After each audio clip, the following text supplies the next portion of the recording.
अस्सलाम वालेकुम नाज़रीन, मैं हूं यम्मे वाजिद। 7H न्यूज़ में आपका खैर मकदम है। शहर हैदराबाद में गैर कानूनी तौर पर गन्स फ़रोख्त करने वाले 2 अफराद पर मुश्तमिल एक टोली को रच्चाकुंडा पुलिस ने गिरफ्तार कर लिया है। पेश है इस मामले पर 7H की ये रिपोर्ट।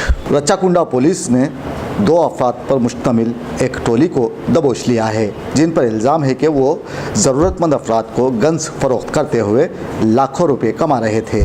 ज़िले प्रकाशम से ताल्लुक़ रखने वाले ईश्वर रेड्डी और सुनील कुमार के ताल्लुकात रियासत छत्तीसगढ़ से होने का पुलिस ने यकीन ज़ाहिर किया है और कहा है कि ये अफराद लूटमार, चोरी और मुख्तलिफ़ किस्म की गैर कानूनी सरगर्मियों में मुलव्विस पाए गए हैं, जिन्हें गिरफ़्तार करते हुए पूछताछ का आगाज़ कर दिया गया है।